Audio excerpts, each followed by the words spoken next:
भोंदूबाबा captain Ashok खरातच्या अशा काही गोष्टी आता एसआयटी तपासामध्ये उघड होत आहेत. काही त्या कोर्टात सांगतायत, तर काही बाबींची समाजामध्ये चर्चा होते आणि माध्यमांमध्ये सुद्धा वेगवेगळ्या प्रकारच्या बातम्या सातत्याने येत आहेत. त्याच्या चमत्कारिक कथांनी जसे अनेक त्याचे भक्त त्याच्या प्रेमात पडले होते, तसेच अनेक भक्त आता आपण कसे गंडवले गेले आणि आपल्या बायकांचं, आपल्या जवळपासच्या परिचयातल्या महिलांचं लैंगिक शोषण या भोंदूबाबानं आपल्याला फसवून कसं केलं याची सुद्धा त्यांना लाज वाटते. मुळात ज्या महिलांचं शोषण होतंय त्यांच्यावर आता तरी यापुढे अन्याय होऊ नये म्हणून एसआयटीनं कंबर कसली आहे. राज्य सरकारचं धोरण सुद्धा आहे. मुख्यमंत्री देवेंद्र फडणवीस सुद्धा सातत्यानं तेच सांगतायत. पण अजून एसआयटीचा बराच तपास बाकी आहे. पण हाती जो तपास आता सुरू आहे आणि जी माहिती एसआयटीच्या अधिकाऱ्यांच्या हातामध्ये लागते ती ऐकली तर अंगावर आपल्या काटा येऊ शकतो. भोंदू खरात ज्या महिलांचं लैंगिक शोषण करायचा, त्यांना गर्भधारणा होऊ नये म्हणून खरात काही औषधांचा वापर करायचा, ज्याला आपण कॉन्ट्रासेप्टिव्ह पिल्स म्हणतो, गर्भनिरोधक गोळ्या, त्या डॉक्टरच्या सल्ल्यावरून या महिलांना द्यायचा, जे डॉक्टर या नाशिक शहरातले नामांकित डॉक्टर असू शकतात. आणि ते आता एसआयटीच्या रडारवर आहे.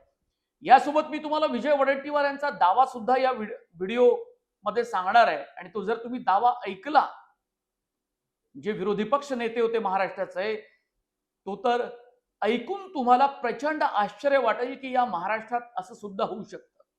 याशिवाय त्याची आउटडोर जी व्हिजिट असायची, त्याला तो 5 लाख रुपये मोजायचा. आणि हे 5 लाख रुपये मोजणारे लोक समाजातले कोणकोणते होते हे ऐकून सुद्धा तुम्हाला धक्का बसेल. नमस्कार, मी मनोज भोयर, नवराष्ट्र डिजिटल मध्ये आपल्या सर्वांचं स्वागत आहे. काल आपण एक व्हिडिओ केला होता. त्या व्हिडिओमध्ये त्याच्या कॉल रेकॉर्ड्स, त्याचे चॅट्स आणि त्याच्यामध्ये असलेले 2500 कोडवर्ड्स, ज्याचा उलगडा हा अशोक खरातचा तपास करणाऱ्या एसआयटीच्या पोलीस अधिकाऱ्यांना अजिबात होत नाही.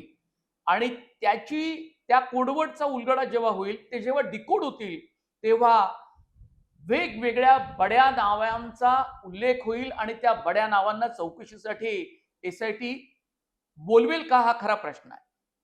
या व्हिडिओला तुम्ही प्रचंड मोठा प्रतिसाद दिला, त्याबद्दल तुम्हा सर्वांचे धन्यवाद. आणि आज आपण या व्हिडिओमध्ये महिलांचं लैंगिक शोषण करत असताना अशोक खरात नेमकं काय करायचा ते सांगण्याचा प्रयत्न करतो. हे सांगताना खूप अतिरंजित पद्धतीनं हे सांगण्याचा प्रयत्न नाही, खूप ग्लोरिफाय करण्याचा प्रयत्न नाही, पण हे समाजातल्या सुजाण नागरिकांना, महिलांना हे माहीत असणं आवश्यक आहे की आपण जे काही करतो आणि आपल्याला जे काही यश मिळतं ते आपल्या प्रामाणिकपणावर, सचोटीवर मिळत असतं. ते कुणाला गंडवून, धागेदोरे हाताला बांधून किंवा अंधश्रद्धा ठेवून किंवा अघोरी प्रकारचं कृत्य करून आपल्या आयुष्यात कुठलंही यश मिळत नाही. याचं कारण की अशा प्रकारचं यश मिळतं अशा महिलांची खात्री त्यांच्या माणसांची, घरच्यांची झाली होती, म्हणून ते अशोक खरातच्या दारामध्ये, त्याच्या दरबारामध्ये जायचे. पण नंतरच्या काळात त्यांना हेही लक्ष आलं की जे काही आपण केलं आयुष्यामध्ये त्याच्या भरवशावरच आपण पुढे गेलो. अशोक खरातचा त्याच्यामध्ये कुठलाही त्याचं योगदान नव्हतं किंवा त्याचा सहभाग नव्हता. तरी सुद्धा हे लाखो आणि कोट्यवधी रुपयांनी गंडवले गेलेले आहेत. आता मी तुम्हाला व्हिडिओच्या सुरुवातीला सांगितलं की नाशिक मधले नामांकित डॉक्टर हे रडारवर आहेत एसआयटीच्या. आता डॉक्टर रडारवर असण्याचं काय कारण? कारण ज्या ओकस प्रॉपर्टीमध्ये कॅनल रोडवरती, कॅनडा रोडवरती ज्या बंद कॅबिनमध्ये अशोक खरात महिलांचं लैंगिक शोषण करायचा, त्या लैंगिक शोषणानंतर त्यांना गर्भधारणा होऊ नये म्हणून अशोक खरात त्यांना गर्भनिरोधक गोळ्या द्यायच्या, कॉन्ट्रासेप्टिव्ह पिल्स द्यायच्या. आता या गर्भनिरोधक गोळ्या नेमक्या कुठल्या द्यायला पाहिजे आणि त्यांच्यावर कुठले उपचार करायला पाहिजे याची माहिती त्याला दैवी शक्ती असण्याचा त्यानं कितीही दावा हजारो लोकांसमोर केला असला तरी त्याची माहिती त्याला नव्हती. या भोंदू बाबानं असे काही डॉक्टर बाळगले होते की जे त्यांच्या सल्ल्यानुसार त्या गर्भनिरोधक गोळ्या त्या महिलांना तो देत होता आणि म्हणून मग त्यांना गर्भ हा राहत नव्हता. अशा प्रकारची माहिती एसआयटीच्या चौकशीमध्ये आली. आता महिलांना गर्भ राहावा म्हणून सुद्धा भोंदूबाबांकडे धाव घेणारे अनेक आहेत आणि मग त्यात त्यांना लक्षात येतं की आपल्याला गर्भ राहण्याऐवजी किंवा आपल्याला अपत्य होण्याऐवजी पुत्रप्राप्ती होण्याऐवजी या भोंदूबाबानंच आपलं लैंगिक शोषण केलं आणि हा वासनांद बाबा अशोक खराच्या रूपानं सुद्धा हा तुम्हा आम्हाला पाहायला मिळतोय. पण तरी सुद्धा आपल्या वासनापूर्तीसाठी त्यांनी अनेक महिलांना शिकार केल्याचा सुद्धा लक्षात येतं. एक दुसरा दावा विजय वडेट्टीवार यांनी केलेला आहे, तो मी तुम्हाला सांगणार आहे. पण मग या डॉक्टरांची चौकशी करण्यासाठी डॉक्टरांचे नंबर सुद्धा त्यांना एसआयटीला मिळाले पाहिजे, तो त्यांचा प्रयत्न सुरू आहे. 1 एप्रिल रोजी अशोक खरात या भोंदू बाबाची पोलीस कोठडी सांगते. गेल्या 13 दिवसापासून एसआयटीचे अधिकारी त्याचा तपास करतायत आणि या तपासामध्ये ते खूप पुढे सुद्धा गेले आहेत. पण आणखी महत्वाचा टप्पा त्यांना गाठायचा आहे. 1 एप्रिल रोजी जेव्हा या भोंदू बाबाला कोर्टामध्ये नाशिकच्या हजर केलं जाईल त्यावेळेला त्यांना कोर्टानं हे सांगावं लागेल की आणखी बराच तपास बाकी आहे. अनेक लोकांची एकमेकांसमोर बसून क्रॉस चौकशी करायची आहे, जो मी उल्लेख कालच्या व्हिडिओमध्ये केला. आणि त्या लोकांची चौकशी करण्यासाठी आणखी पुरावे गोळा करण्यासाठी आम्हाला त्याच्या चौकशीची गरज आहे, ते सांगतील. पण मुळात त्यांच्या या सांगण्यावर विश्वास हा कोर्टाला ठेवायचा आहे. कोर्टाला त्या सगळ्या त्यांच्या दिलेल्या पुरवलेल्या माहितीची खातरजमा करायची आहे आणि म्हणून मग एसआयटी नी कंबर कसली आहे की जास्तीत जास्त पुरावे हे नाशिकच्या कोर्टासमोर ठेवायचे आहेत, न्यायालयासमोर, जेणेकरून त्यांची खात्री पटेल की तपासातला बराच भाग बाकी आहे आणि त्याच्यासाठी पोलीस कोठडी अशोक खराची गरजेची आहे. मी ज्या डॉक्टरचा उल्लेख केला त्या नाशिक मधले अत्यंत नामांकित डॉक्टर असल्याची माहिती सूत्रांनी दिलेली आहे आणि हेच नामांकित डॉक्टर ज्यांच्यामध्ये आता या बातमीनं खळबळ माजली आहे, या नामांकित डॉक्टरांची यादी एसआयटी कडे आणि त्यांची चौकशी लवकरच केली जाणार आहे की तुमचा या भोंदू खरासोबतचा व्यवहार नेमका कसा होता, तो तुम्हाला नेमकं काय सांगायचा. कारण बरेचसे पुरावे कोर्टासमोर देताना हे संपूर्ण चित्र एसआयटीच्या अधिकाऱ्यांना स्पष्ट करायचं आहे. त्यांना ही सगळी माहिती, त्यांची मोडस ऑपरेंडी, त्याचे असलेले व्यवहार हे सगळे खणून काढायचे आहेत. आता यातली एक गंभीर बाब मी तुम्हाला सांगतो की एका उद्योगपतीला 20 कोटी रुपयांनी फसवल्याची माहिती आम्हाला मिळालेली आहे, तीही सूत्रांच्या आधारे. आता हा व्यावसायिक कोण होता, तर हा एक पुण्यातला हा तिथला नाशिकचा किंवा त्या भागातला उत्तर महाराष्ट्रातला एक बडा उद्योगपती होता, ज्यानं 20 कोटी रुपये सहज त्या भोंदू बाबाला दिले नाही, तर ज्या महिलेला त्यानं शय्यासोबत करण्यासाठी त्या उद्योगपतीला पुरवलं होतं, प्रोव्हाइड केलं होतं किंवा त्या दोघांमधलं संधान त्यांनी जुळवलं होतं आणि अशा प्रकारचे लैंगिक संबंध ठेवल्यानंतर सुद्धा तुमचं भलं होईल, कल्याण होईल किंवा तुम्हाला जे काही प्राप्त करायचं आहे ते तुम्हाला प्राप्त करता येईल असं सांगून त्या महिलांचं तो ब्लॅकमेलिंग करायचा आणि नंतरच्या काळामध्ये आमच्याकडे बरेचसे व्हिडिओ आहे असं सांगून ब्लॅकमेलिंग करायचा. म्हणजे त्याच्या या सगळ्या गुन्हेगारी साम्राज्याचे वेगवेगळे पैलू, वेगवेगळी पद्धत, वेगवेगळी रीत, वेगवेगळ्या मेथडॉलॉजी आपल्याला पुढे येत आहेत, त्या तुम्हाला मी सांगण्याचा प्रयत्न करतो.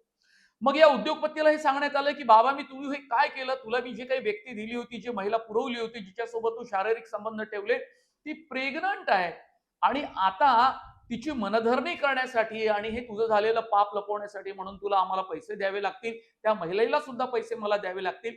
म्हणून त्या उद्योगपतीला पहिले आपल्या मोहात पाडलं, समूहात पाडलं आणि नंतर मात्र मग त्याची फसवणूक केली.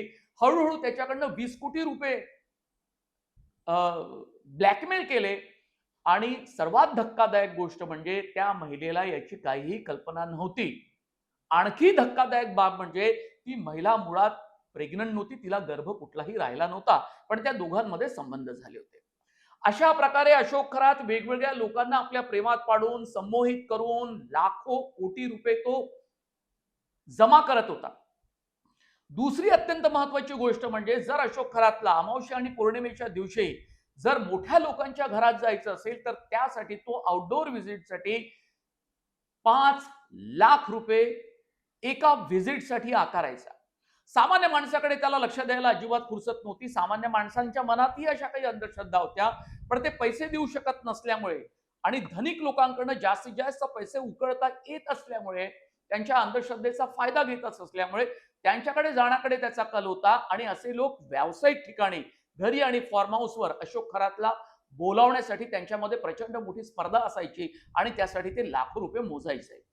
अशाच एका उद्योगपतीला पुण्यातल्या त्याने असं सांगितलं की तुझ्या पूजेसाठी आणि विधीसाठी कारची गरज आहे.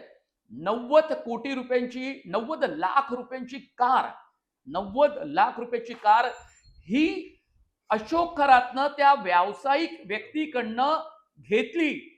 आणि दुसरी महत्वाची गोष्ट म्हणजे ती कार केवळ त्यानं त्या व्यावसायिकाकडून घेतली नाही, तर ती कार त्यानं आपल्या नावावर सुद्धा नोंदवली. याच्यावरून तुम्हाला लक्षात येईल की कशा वेगवेगळ्या पद्धतीनं हा व्यक्ती कधी एखाद्या उद्योगपतीला भुलवून त्याला थाप मारून परदेश वारी करायचा, त्यांच्याकडून लाखो रुपये घ्यायचे, प्रचंड मोठ्या प्रमाणात खर्च, आपल्या फार्म हाऊससाठी लागणारं, आपल्या बंगल्यासाठी लागणारं किचन, इतर साहित्य विकत घ्यायचा आणि अशा प्रकारे आपला एक वेगळा दबदबा समाजामध्ये तयार करायचा, जेणेकरून बडे अधिकारी, बडे उद्योगपती आणि बडे नेते त्याला भुलायचे. विजय वडेट्टीवारांचा दावा सांगायचा राहून गेला तो तुम्हाला मी सांगतो की विरोधी पक्ष नेते, राज्याचे माजी असलेले काँग्रेसचे ज्येष्ठ नेते, आमदार विजय वडेट्टीवार असं म्हणायचे की बड्या अधिकाऱ्यांच्या बायका एकमेकांना शेअर सुद्धा व्हायच्या. म्हणजे एका अधिकाऱ्याची बायको ही दुसऱ्या अधिकाऱ्याला दिली जायची, दुसऱ्या अधिकाऱ्याची बायको ही तिसऱ्याला किंवा पहिल्याला दिली जायची.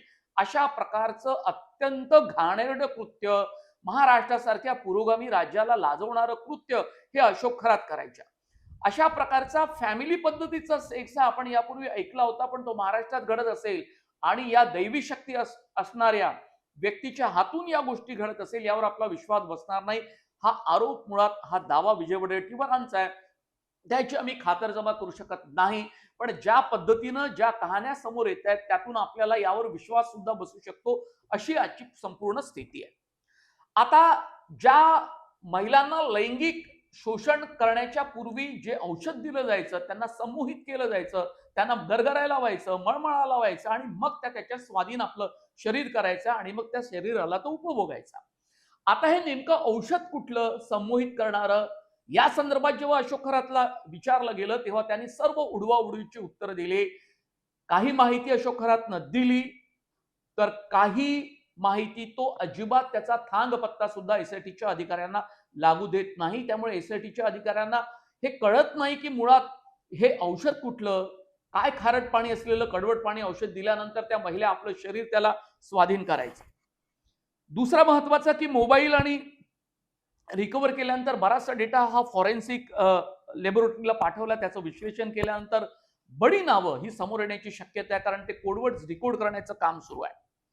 वडेट्टीवारांचा दावा, गर्भ निरोधक गोळ्यांची कहाणी, याशिवाय आउटडोर व्हिजिटसाठी 5 लाख रुपये तो कसा उकळायचा उद्योगपतींकडनं हे मी तुम्हाला सांगितलं. बऱ्याच गोष्टी आमच्या पर्यंत आल्या, बऱ्याच गोष्टी सूत्रांनी सुद्धा माहिती दिलेली आहे. दररोज तुम्हाला या संदर्भातल्या काही गोष्टी यासाठी सांगितल्या जाईल, त्या तुमचं मनोरंजन करण्यासाठी अजिबात नाही. पुढच्या वेळेला तुम्ही कुठल्याही भोंदू बाबाला शरण जाऊ नका, त्याला त्याच्या भूलतापांना बळी पडू नका, यासाठी हाच आमचा आग्रह आहे. या संदर्भातल्या अनेक बातम्या नवराष्ट्र डिजिटलवरती आम्ही सातत्यानं देतोय, जेणेकरून तुमचं प्रबोधन व्हावं आणि तुमचा बळी यात जाऊ नये, तुमचं नुकसान आर्थिक होऊ नये. तुम्हाला जे काही कमवायचंय, जे काही करायचंय ते तुम्हाला स्वतःच्या बळावर करायचंय हे लक्षात असू द्या. आणि आपल्या घरातल्या महिलांना सुद्धा यापासून वाचवा, कारण हे खराचं प्रकरण झाल्यानंतर वसई विरार मधला एक भोंदू सुद्धा हा पुढे आला, त्याला अटक करण्यात आली शारीरिक शोषणामध्ये, बलात्काराच्या प्रकरणामध्ये, आणि त्याचं समर्थन करायला सुद्धा अनेक या समाजातलेच लोक आले. त्यांच्यावर एसआयटी खरं तर कारवाई करणार का, पोलीस कारवाई करणार का, हा सर्वात महत्वाचा मुद्दा आहे. आता अशोक खरातच्या समर्थनार्थ कोणी आलं नाही, कारण हे प्रकरण प्रचंड मोठं चिघळलं आणि याच्या स्टोरीज अगदी 1-2 दिवसातच खूप मोठ्या प्रमाणात समाजासमोर व्हायरल झाल्या, व्हिडिओ काही व्हायरल झाले, म्हणून लोक त्याचं समर्थन करत नाही. पण उद्या मागे त्याचं समर्थन करायला या समाजातले, कारण ते लोक हे मागे पुढे पाहणार नाही, अशी आमच्या समाजातली मानसिकता आहे, अशी परिस्थिती आहे. नवराष्ट्र डिजिटल हे चॅनल सबस्क्राईब करा. एक्स, इंस्टाग्राम, फेसबुक या तिन्ही आमचे सोशल मीडिया हँडल सुद्धा तुम्ही सबस्क्राईब, त्याला फॉलो करा. त्यावर वेगवेगळे छोटे व्हिडिओ तुम्हाला पाहायला मिळतील. बातम्या, नवराष्ट्राची पोर्टल सुद्धा तुम्ही सातत्यानं बघत राहा. कमेंट करायला अजिबात विसरू नका. त्या कमेंट्स अत्यंत तुमच्या महत्वाच्या आहेत. खूप धन्यवाद. नमस्कार.